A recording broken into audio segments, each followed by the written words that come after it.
Alors, bonjour tout le monde! Bonjour ce matin, en ce beau vendredi matin. Hein? Eh oui, puis aujourd'hui, c'est un beau Vendredi déjà. vendredi. Il fait soleil depuis Oui, ce matin. c'est magnifique Mais, dehors. On est sur la côte nord, c'est beau. Hein? ouais, là, j'ai le goût d'aller dehors tout de suite après cette petite capsule sur les Ça, c'est proverbes. clair que c'est tout de suite après, c'est de wow. OK, donc, On va aller commencer à mettre nos petits plants en terre. oui, effectivement, on a fini notre serre, tout va bien. Là, il reste la partie le fun de la serre, c'est-à-dire planter les plants. Ben, on plantera pas les plants tout de suite. Ah, Ben, on n'a pas toute la terre. ah, On peut juste faire un petit rond.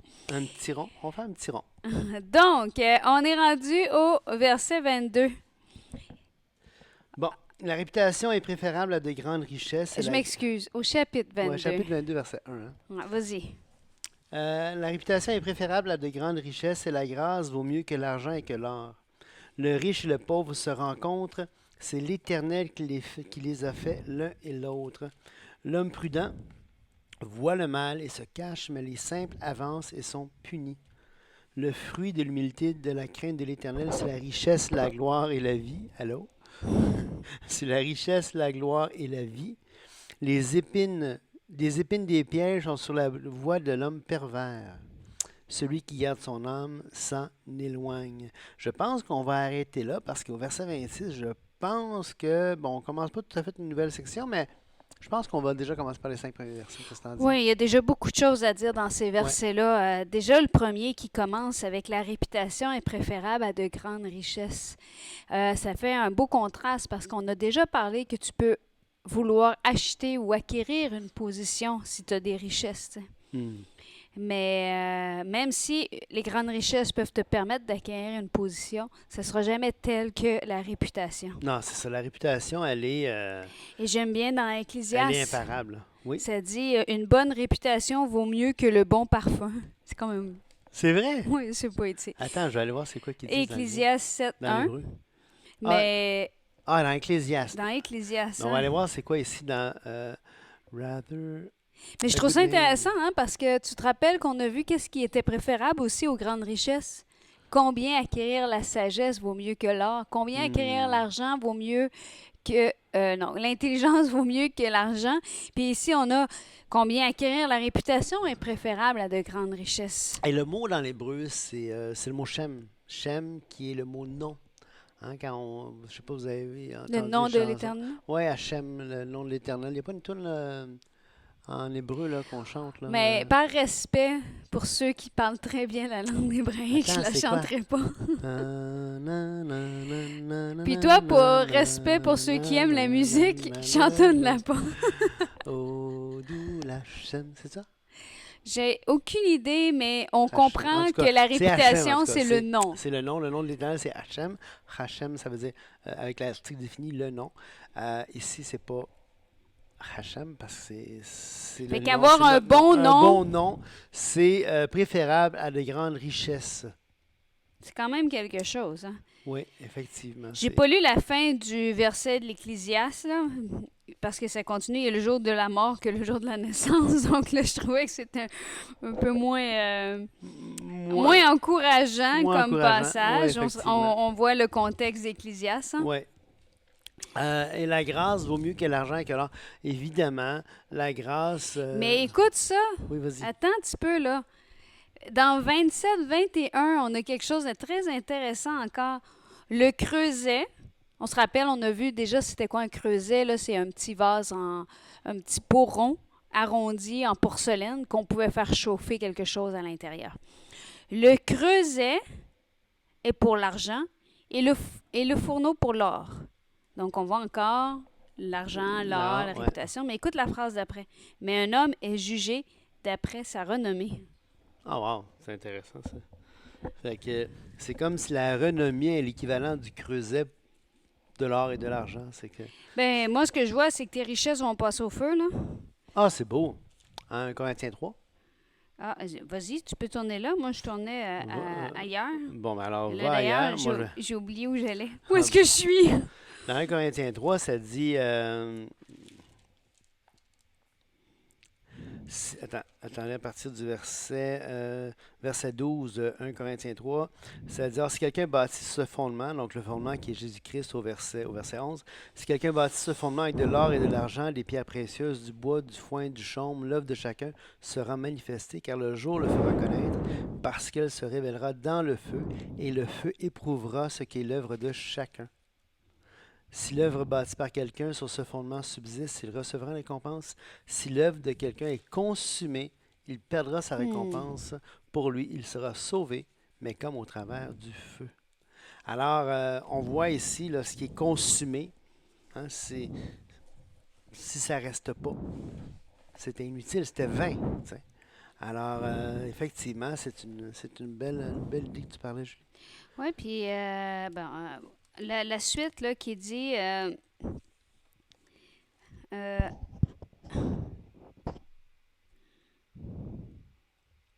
la suite du verset qui dit la grâce vaut mieux que l'argent et l'or, ça me fait penser au verset qui dit veillez, et là je sais que je sais c'est où,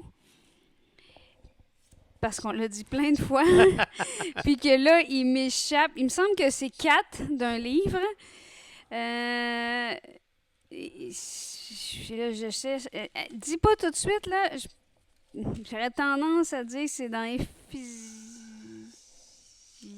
4. C'est quoi le passage? Là, je sais pas, je vais t'aider, je sais pas. Veiller à. Veiller à quoi? À. Mais dis-le. Ce que personne ne se prive. De la grâce de Dieu dans Hébreux, chapitre. Non, écrit veiller. Il me semble non, que mais c'est tu veux 4 dire- le chapitre. Je pense pas, Julie. Veiller. Donc, tu as raison, Patrick, je suis dans le champ. Je mélange Éphésiens 4:31 qui dit que toute amertume, toute animosité, toute colère, toute clameur, toute calomnie, toute espèce de méchanceté disparaissent du milieu de vous. Soyez bons les uns envers les autres, compatissants, vous pardonnant réciproquement comme Dieu vous a pardonné en Christ. C'est cette référence-là que j'avais dans ma tête, mais ce n'est pas le verset que je cherchais.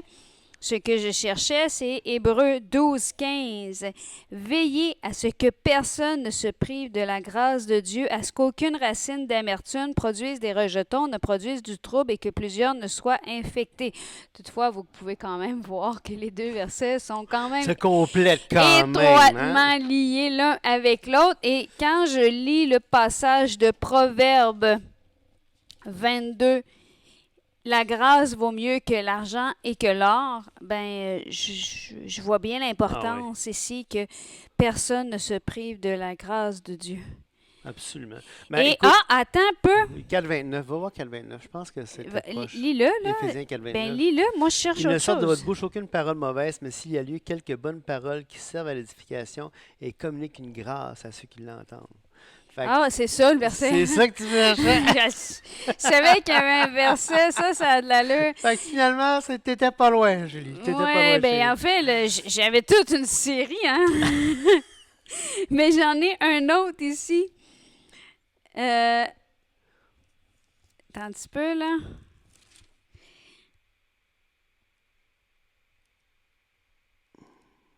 Puis là, je trouve ça intéressant parce que en même temps que la Bible encourage à avoir une bonne réputation et considère que c'est préférable, la Bible nous rappelle aussi, nous met en garde de l'amour du monde. Oui.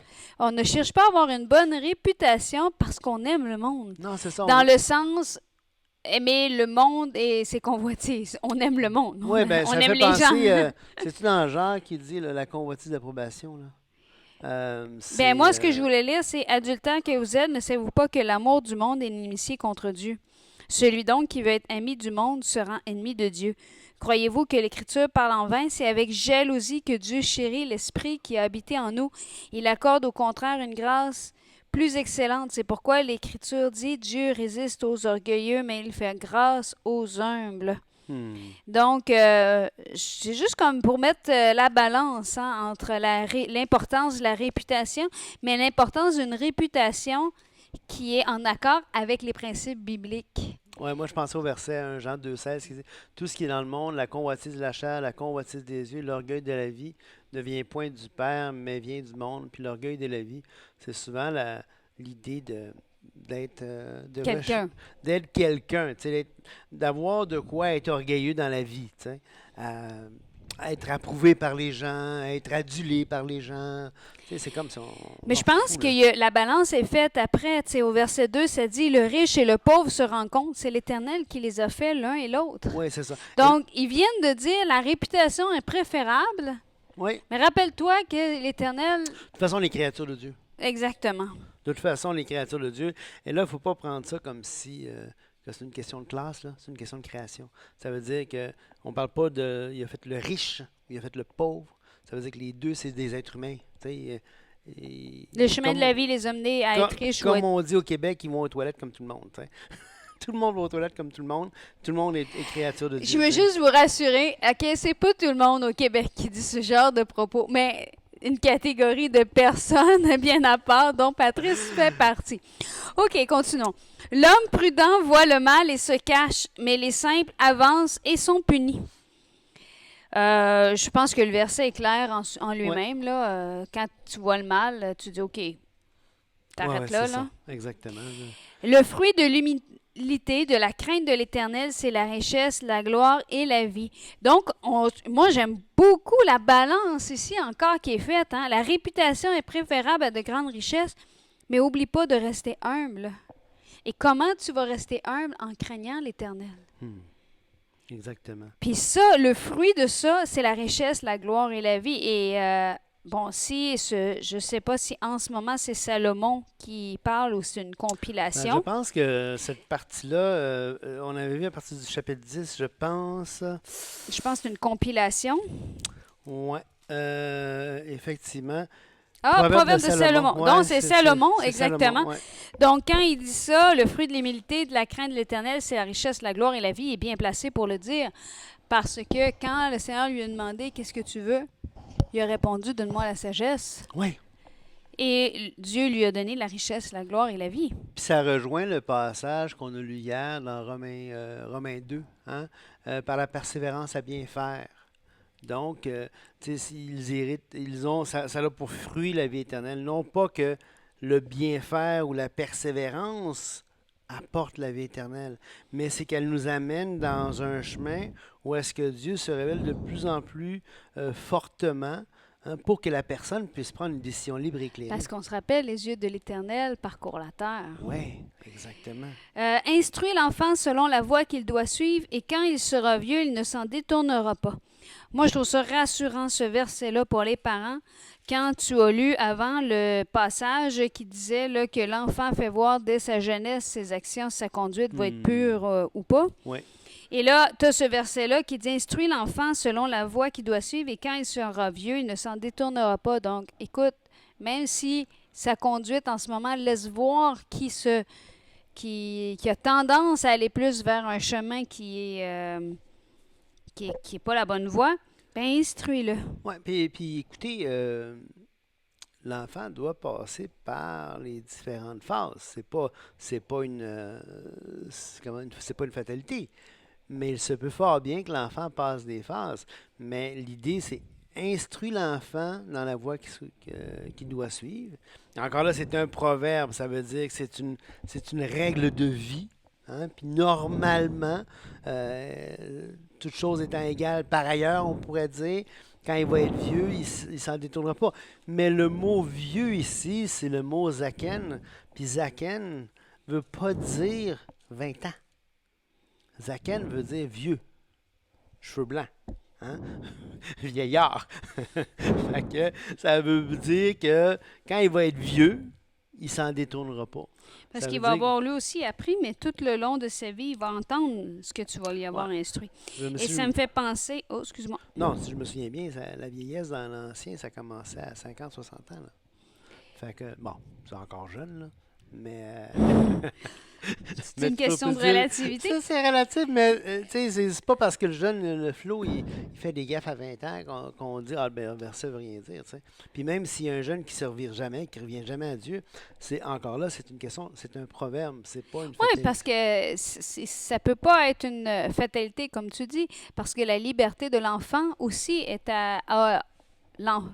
chaque personne est libre de ses Oui, choix c'est et n'est ça. pas déterminée par les actions de ses parents, pas plus qu'il est déterminé par l'action de Dieu. Exact. Par contre, les actions des parents ont un impact Ils sur, ont une influence, c'est ça. parce qu'ils sont la voie de la sagesse, Alors, ou pas. dans- D'ailleurs, ça dit vas-y. dans, je vais juste essayer de le dire, Éphésiens 6, 4, ça nous rappelle, et vous, pères, n'héritez pas vos enfants, mais élevez-les en les corrigeant et en les instruisant selon le Seigneur. Exactement. Parce que dans le fond, ce qu'on fait, c'est qu'on n'est pas en train de créer, on n'est pas en train de déterminer sans possibilité de retour le futur de l'enfant. Ce qu'on est en train de le faire, c'est qu'on On met toutes les chances de son bord. on met toutes les chances de son bord. Tu sais, si tu payes une éducation à ton petit, là, ça ne veut pas dire qu'il va avoir une vie extraordinaire. Ça veut juste dire que tu mets les chances de son bord. Tu sais, si tu le gardes à la maison, il joue aux jeux vidéo toute la nuit, il mange des chips, il boit de la liqueur, il fait rien, mais là, écoute, les chances sont vraiment pas de son bord. Là, tu sais. Fait que c'est la même chose ici. Tu donnes une bonne éducation dans le Seigneur, mais écoutez, il y a de fortes chances qu'il marche dans ça plus tard. Tu sais. Si on continue au verset 7, ça dit le riche domine sur les pauvres et celui qui emprunte est esclave de celui qui prête. Donc, on a l'auteur des Proverbes parle à plusieurs reprises de cette idée-là que le riche, ben c'est sûr que le riche domine sur les pauvres, dans le sens que le pauvre va avoir besoin du Ouais. soutien du riche. Ouais, Et ça me fait penser dans Jacques. oui, vas-y, justement, j'allais en parler. Ah Vas-y. ben vas-y, Non, non, non. je vais te laisser en parler. Jacques, une des choses que Jacques va dire, on le dit souvent, il y a comme de beaux parallèles entre le livre de Jacques et le livre des Proverbes. Et l'une des choses contre lesquelles Jacques va s'insurger, c'est justement la domination des riches sur les pauvres. Et que le riche ne doit pas dominer le pauvre, justement. OK, donc, c'est pas positif ici, le verset 7, mais et celui qui emprunte était esclave de celui qui prête. Donc, évidemment, ça rappelle la notion de l'Ancien Testament que si tu empruntais, tu te le rendais esclave. Pourquoi? Parce que si tu n'es pas capable de rembourser, ben, c'est ce qui va se produire. Tu vas devenir intégralement esclave de C'est la ça, personne. on a vu dans les premiers les premiers chapitres des Proverbes, là, si te cautionné, fais donc ceci, dégage-toi, justement à cause de cette idée-là. Si on continue, d'accord? Oui, vas-y. Verset 8. Oui. Celui qui sème l'iniquité moissonne l'iniquité et la verge de sa fureur disparaît pas. Non, disparaît, désolé. Et la verge de sa fureur disparaît. Celui qui sème l'iniquité moissonne l'iniquité. Ce qu'un homme aura semé, il le récoltera ici aussi. On retourne dans ce qu'on a dit souvent sur Galates 6, je pense. Où est-ce que justement Paul va dire ça? Si je ne me trompe pas, c'est Galates 6, 6, 7, je pense. Ce qu'un homme aura semé, il le moissonnera aussi. Et la verge de sa fureur disparaît. Ça veut dire que la fureur va s'étioler, puis on va tout oublier. Tu sais. C'est rassurant parce qu'il dit, sachez-le, celui qui sème peu moissonnera peu et celui qui sème abondamment moissonnera abondamment dans 2 Corinthiens 9,6. Si on peut extrapoler cette idée-là, Oui. ça veut dire moins tu pêches, moins tu vas avoir tendance à pêcher. Ben, moins tu vas récolter justement les. Ben, l'iniquité, ici, l'iniquité, c'est le ouais, péché c'est ça. directement. Ouais.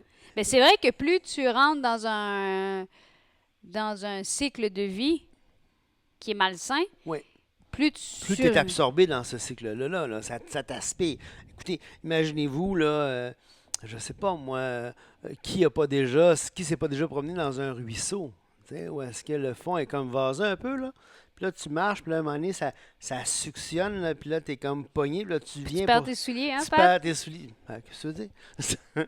mais c'est ça. Fait que l'iniquité attire Ou ta bague de l'iniquité. mariage. Ou ma bague de mariage. Ça, c'est moins le fun, par exemple. Et donc... Ou, qu'est-ce que mais ce que je voulais dire, c'est, ce qu'un homme aura semé, le moissonnera aussi. L'autre passage dans le Corinthien tu te sèmes dit... peu, tu moissonnes peu, tu sèmes beaucoup, C'est-tu 2 Corinthiens? 2 Corinthiens 9,6, ouais. 9-6, OK. Si tu sèmes peu, tu vas récolter peu. Si tu sèmes beaucoup, tu vas récolter beaucoup. Mais n'oubliez pas, OK? Sauf pour quelques exceptions, la semence, tu récoltes toujours plus que ce que tu sèmes. Quand tu sèmes une graine, tu récoltes beaucoup plus de fruits que ce que tu as semé. Même si quand tu sèmes une graine de laitue, tu auras juste une laitue, mais Ouais, qu'elle on va avoir fleurisse, là, plusieurs fleurs. Elle va Avoir avoir plusieurs plusieurs fleurs, feuilles. puis Feuilles. feuilles. Puis en plus, mais qu'elle fleurisse encore, cette plante-là, elle va avoir des fruits. Parce que la pomme de laitue, c'est pas les fruits, là. C'est les feuilles. Mais ces fruits vont être plus abondants. Tu sais. Excuse-moi, vas-y. Non, mais j'ai rien. Je m'attendais au verset 9, là.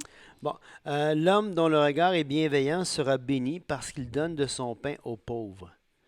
Chasse le Ah moqueur oui, et puis la querelle prendra ça me fin. fait vraiment penser à celui qui a pitié du pauvre prêtre à l'Éternel, qui lui rendra selon son œuvre, qu'on a vu dans Proverbe 19, Ouais. 17. On peut Donc, continuer. l'homme, mais, justement, sera béni. Ça veut dire que Dieu, justement, tu prêtes à Dieu, donc c'est Dieu qui te le rend. Là. Hein? Euh, Parce qu'il donne à son pain au peuple. Chasse le moqueur et la querelle prendra fin. Les disputes et les outrages cesseront. Celui qui aime la pureté du cœur et qui a la grâce sur les lèvres, a le roi pour ami. On se Ça, rappelle, la réputation est préférable à de ouais. grandes richesses et la grâce vaut mieux que l'argent que l'or. On voit le lien avec le Oui. verset 11. Là, Puis, mais avez-vous vu quelque chose d'intéressant? C'est qu'ici, qu'est-ce qu'il dit premièrement? Avant d'avoir la grâce sur les lèvres, là, la pureté de ton cœur. c'est la pureté du cœur. On l'a dit combien de fois que la seule façon de maîtriser la langue, la seule façon de maîtriser nos paroles, c'est veiller sur son cœur, c'est semer dans son cœur. Et il faut s'encourager les uns les autres. Il faut s'édifier. Il faut se le rappeler. Il faut tu sais, quand ça dit, là, entretenez-vous par des hymnes, par des psaumes, quand ça dit là, que toute parole juste, on parle de la vie de corps, c'est l'un l'autre, il faut s'encourager, il Ouais. faut s'édifier. Le monde nous bombarde de négativité, nous bombarde de toutes choses qui sont malsaines. C'est très facile aujourd'hui dans notre société de devenir amer envers à peu près tout. Mm. À peu près tout, parce que et c'est important de se garder les uns les autres. Absolument. Les yeux de l'Éternel gardent de la science. Ça, c'est beau. C'est beau, hein? Quel beau passage. Les yeux de l'Éternel gardent la connaissance, gardent la science, le début de la science, la crainte de l'Éternel, les yeux de l'Éternel. Donc, ce que Dieu observe, c'est la connaissance. C'est-tu beau? C'est quoi le mot garde pour intéressant? Là? J'aimerais ça qu'on... 12. 12, hein? Oups, Remonte. remonte, 12. Préserve. Ouais, Natsar, Protège. maintient, protège, préserve. D'ailleurs, Observe. ouais, observe. Darby va dire quoi? Darby garde la connaissance, donc préserve, protège la Mais connaissance. il confond les paroles du Ah, ça veut perfide. dire que c'est pas garder dans le sens de conserve, c'est garder dans le sens protège. Mhm. Ah, Ouais, c'est c'est ça que je voulais voir. oui, oui, c'est ça. Donc, effectivement, les yeux de l'Éternel protègent la connaissance et il va confondre les paroles des pervers, des perfides. Pourquoi? Ben, Parce qu'il corrompt la parce- science. ben oui, c'est ça. Il corrompt la science, il corrompt la connaissance, il ne les protège pas, il les confond. Il s'oppose. Il n'est pas juste neutre, négativement neutre. Tu sais, il ne fait pas juste pas les protéger, il va les confondre. Et là, on a une suite, quelques distiques intéressants. Le paresseux dit, il y a un lion dehors, je serai tué dans les rues. Pourquoi? Parce qu'il ne veut pas sortir travailler. Ouais. La bouche des étrangères est une fosse profonde. Celui contre qui l'Éternel est hérité, y tombera. Hmm. Encore une fois, on voit ici un bel exemple de, d'endurcissement judiciaire. Hein. Quand Dieu s'irrite contre quelqu'un, ça veut dire que la personne mérite un châtiment. Et Dieu s'irrite, il peut endurcir la personne de manière judiciaire et la personne va tomber dans ça parce elle va s'être endurcie. Dieu a répondu par un endurcissement judiciaire. Voilà les conséquences. Il s'est Ouais, il irrité dit, contre regarde, lui. vas-y, continue ton chemin. C'est ça, vas-y. Tu vas aller le vautrer, vas-y, vautre-toi. Un peu comme le fils prodigue. Oui, effectivement. Ouais. La folie est attachée au cœur de l'enfant. La verge de la correction l'éloignera de lui. Encore un verset qui fait un pont avec le verset quand tu vois que l'enfant fait déjà voir par sa conduite. Ben, en fait, tous les enfants font voir à Ouais. quelque part que leur conduite ne sera pas... Ouais, puis donc la correction, peu importe la correction, il doit y avoir correction. Donc, c'est sûr qu'il faut que la correction soit culturelle aussi.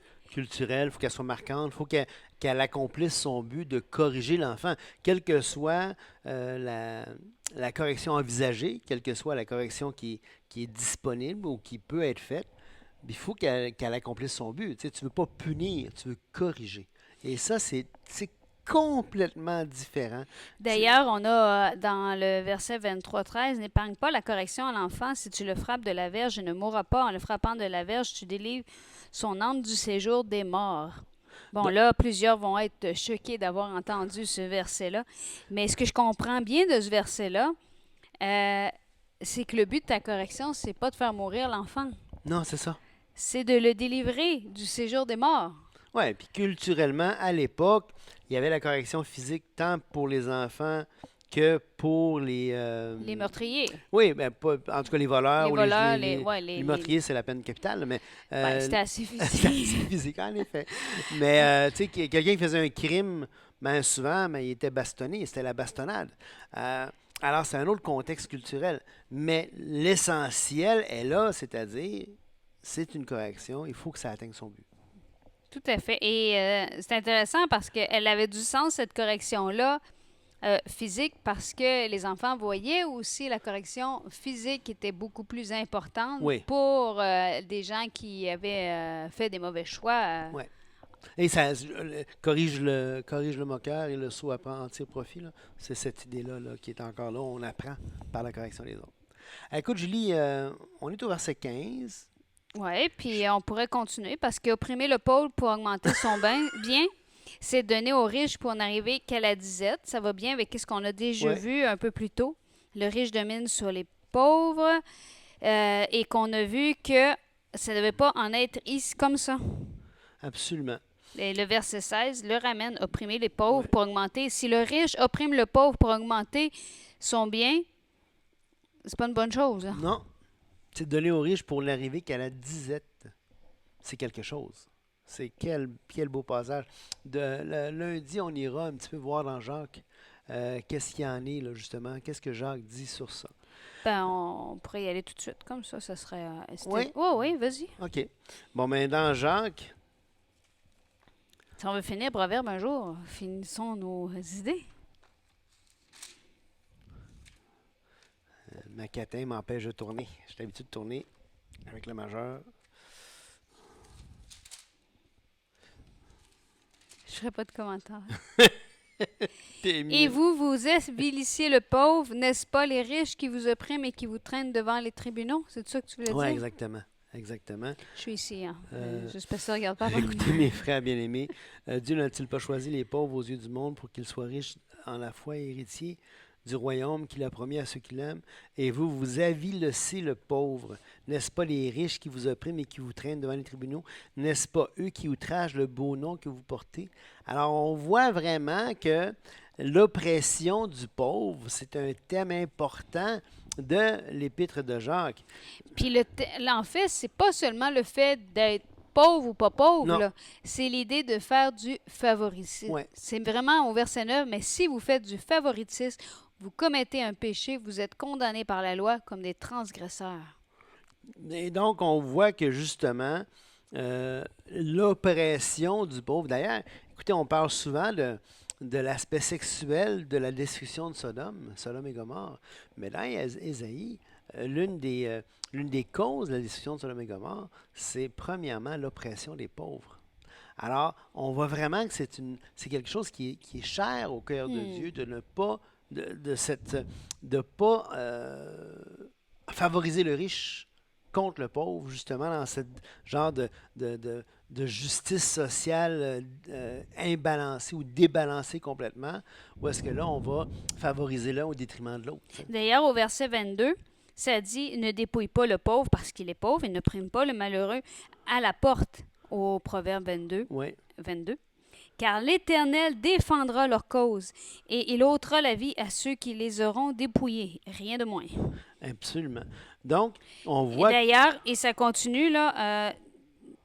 Vas-y. Ne fréquente pas l'homme colérique, ne va pas vers l'homme violent, de peur que tu n'habitues à ses sentiers et qu'il ne devienne un piège pour ton âme. Ne sois pas parmi ceux qui prennent des engagements, parmi ceux qui cautionnent pour des dettes. Si tu n'as pas de quoi payer, pourquoi voudrais-tu qu'on enlève enlève ton lit de dessous de toi. Donc, Ouais. on voit aussi toute cette notion de relation à Ouais. l'argent, de ne pas se mettre non plus sous la tutelle. Tu sais, comme on a lu dans celui qui emprunte est esclave de celui qui prête, ben c'est dans le même proverbe que l'auteur va dire non, écoute, évite de te mettre sous la tutelle de Ouais. quelqu'un d'autre, qu'il Ouais. y ait le droit sur toi. Et là, on a passé les versets 17 à 21 que je trouve que c'est un beau passage à lire pour terminer. Oui, vas-y. Prête l'oreille, écoute les paroles des sages, applique ton cœur à ma science, car il est bon que tu les gardes au-dedans de toi et qu'elles soient toutes présentes sur tes lèvres, afin que ta confiance repose sur l'Éternel. Je veux t'instruire aujourd'hui, oui, toi, n'ai-je pas déjà pour toi mis par écrit des conseils et des réflexions pour t'enseigner des choses sûres, des paroles vraies, afin que tu répondes par des paroles vraies à celui qui t'envoie. Ce passage-là m'est très cher. Quand Ouais. j'étais jeune, je l'avais écrit d'ailleurs même dans la porte de mon casier, dans mon agenda. J'aimais bien le « Je veux t'instruire aujourd'hui ». Oui, toi qui lis, toi qui écoutes. Ça s'adresse à toi, ça s'adresse à moi, ça s'adresse à nous, ça s'adresse à tous. À tous. Soyez bénis. Que Dieu vous bénisse. Au revoir.